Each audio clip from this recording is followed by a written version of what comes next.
Our first contribution to the roundtable will be by Magnus. Magnus is a teacher, and he has a degree in history from the University of Oslo.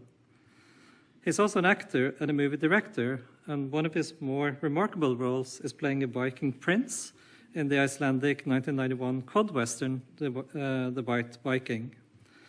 He is also a history aficionado, and he has a YouTube channel where he makes historical documentary that he produces called History with Magnus. And as Chris mentioned, he's also the grandson of Fredrik Haslen, who led the gold transport following the German invasion. I now invite Magnus to come up and give his contribution.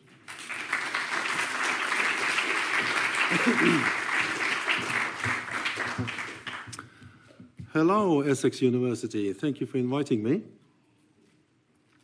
Before I begin, I would just say that English is my third language, so if I bumble a little bit, please try to look away from that.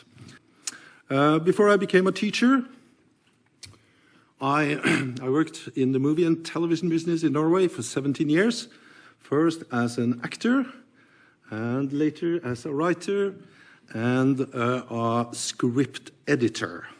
And yes, those pictures are both of me when I was young and beautiful. So this is me at 12, and this is me at 20. And I do have blue eyes. It's a contact lens, the brown one. Okay. The German invasion of neutral Norway happened for one reason, and one reason only, and that's Swedish iron ore. And iron ore is, of course, what you use to make guns, tanks, ships, and so on. And about 80% of the German iron ore came from Sweden. And a large portion of this was transported through Norway, as you can see up there. And the English and the French were starting to harass these shipments, putting on water mines and things like that. And that made the Germans think, we can't do this, we have to invade Norway. And they invaded not only Norway, but also Denmark in what was called Operation Weserbound. And I'm half Danish, so don't think that I'm trying to talk the Danish down, but the Danes gave up after 2 hours. And so not a very proud moment for them. It lasted a little bit longer in Norway, and I'm going to come to that.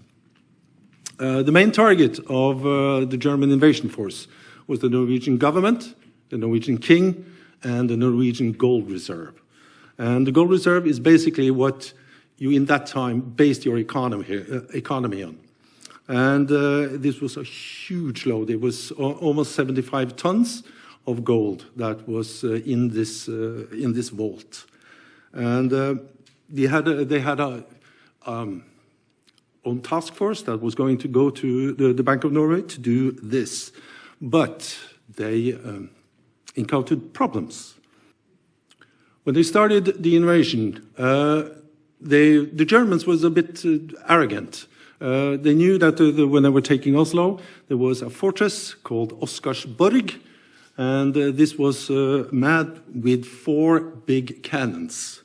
But they didn't think this would pose any threat to their invasion, so they just decided, we'll sail in and see what happens. Oscarsborg equipped with 4 heavy cannons, who were ironically made in Germany and had Jewish names. So, yeah, they suddenly see the contours of ships. And of course, none of them had their lights on, and this is very suspicious, of course. And the commander, his name was Birger Eriksen, when he sees the ships with all their lights turned off, he no longer hesitates. He orders to attack with live ammunition. And to illustrate the confusion and uncertainty among the Norwegians, one of the officers asks Eriksen, are we really going to shoot with live ammunition? What if we are wrong? Ferder og polærene melder om kampskipet kommer i lav fart uten lanterne inn i fjorden vår. Dette krigsskip, så hvis fanden skal vi skyte, ingen diskusjon. Alle mann i posisjon! Alle mann i posisjon! He orders the guns to fire. And before they start to fire, he dryly states, I'm either going to be given a medal for this or be court-martialed. He got a medal. He orders the guns to fire, and the Norwegian scores 2 perfect hits on the flagship of Germany's navy, the Blücher. And Blücher is now losing control over its steering and drifts past the gun's range towards a secret torpedo battery that has been hidden under the waterline. And the Germans weren't aware of this. But the torpedoes they were bought from Austria-Hungary, was very old and had never been fired, so they actually didn't know if they would work. Spoiler alert, they worked. And the first one hit the front of the ship, and the next one was a perfect hit, and hit midship. And now all of the other German ships turn around, go back, and starts to bombard Oscarsborg, while Blücher is floating helplessly further into the Oslo fjord. The German commander now orders abandoned ship, and this is crucial because it delays the German invasion by 9 to 10 hours, giving the king, the government, and the gold reserve time to escape. And a last truck with gold left Oslo at the same time as German forces marched up Oslo's parade street, Karl Johan. My grandfather, Fredrik Haslund, was a secretary for the Norwegian government and was called in the early morning on the 9th of April to help with the evacuation. And this is one of the few inaccuracies. I'm not going to give any big spoilers, don't worry. This is one of the few inaccuracies in the movie. Because in the movie, the Norwegians take all the gold with them and leaves nothing for the Germans. And that's what you see in the movie. This is not true. 1/3 of the gold was left in the vault because Norwegian law said that a minimum of 1/3 of the gold must always be kept in the bank. And Norwegians, being Norwegians, of course, followed the law. Well. When they reach Hamar, the Norwegian government wants to capitulate, and they hand in their resignation to the king, but the king refuses. He says, no, I will not accept your resignation, we will continue. And this is a great moment in Norwegian history. It's been called the King's No, and it's even been made a movie about it. The gold lasted for 2 months, and while they were hunted by Germans, they saw towns that were utterly destroyed by Germans, and they had several near-death situations where only luck kept them alive. In the movie, you can see how Fredrik counts every box meticulously at every stop, and this is true. He was very, very meticulous and noted all of the cases. And during the run, only 3 gold medals were lost, and there were 49 tons of gold. So that's quite an astonishing accomplishment. The gold was transported onto a British warship to England and was later shipped to the US, where it was stored and was used to finance the resistance against the German occupation. 16 months later, my grandmother and her 2-year-old daughter had to flee when the Germans were starting to arrest the families involved in the gold run. And they had to flee to Sweden. And from Sweden, they fled to the Soviet Union, and they took this Trans-Siberian Railroad over to the other end, took a boat to Japan, and was on a boat, one of the last boats that left Japan before, or docked in America, before Japan attacked America, and there was a war between them. Well, the other inaccuracy is the relationship between Fredrik and the army officer who leads the soldiers that's supposed to protect them. In the movie, they fight a lot. This is not true. They were very, very good, on very, very good terms, but that would have been a very boring movie. So that's what we call for dramatic effect. I actually know the guy that plays my grandfather and the guy that plays the officer. Both of them friends of mine. Norway is a small country. It's hard to convey how much this escape meant for Norway. Both the government and the king and the gold had been saved, and it gave a huge boost to Norwegian morale, and the gold was also used as to finance the resistance in Norway.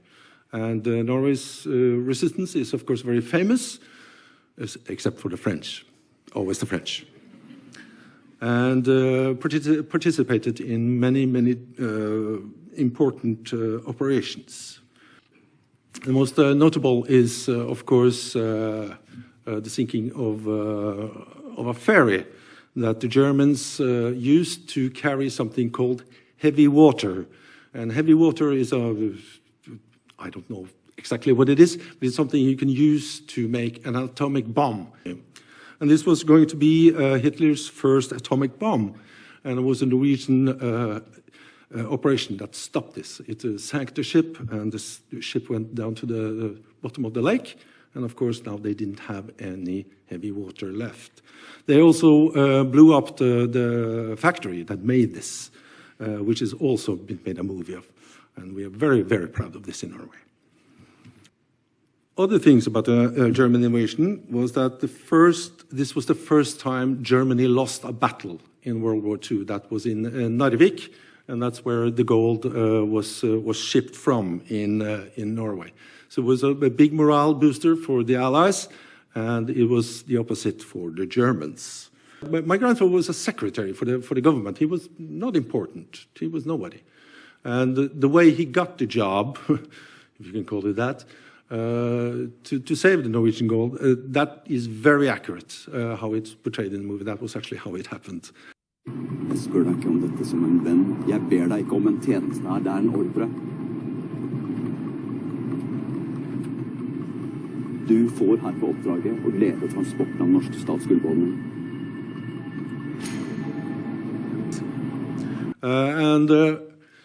My grandfather never wanted any honors for this. He was a little bit reserved man, didn't want this.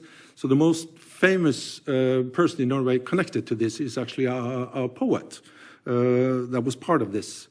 And while at one point they're being attacked by German planes and they're hiding in a ditch, and Fredrik tells about this poet that suddenly starts to make a poem about a small flower that was coming up through the snow. And this is while the bombs are falling around them.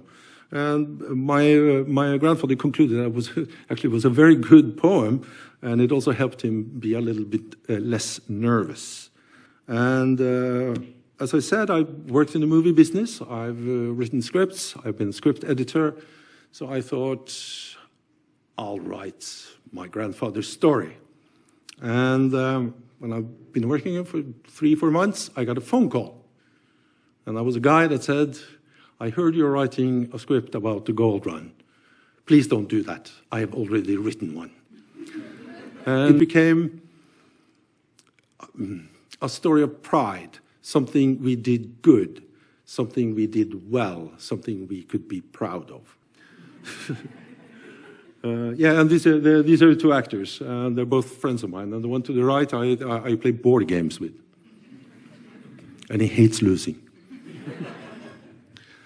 If you want to know more about this, if you want to learn more about the gold rush and things that the movie didn't cover, I would recommend my little YouTube channel, History with Magnus, What Really Happened, where I cover the gold run in much more details and a few of the things that isn't portrayed in the movie.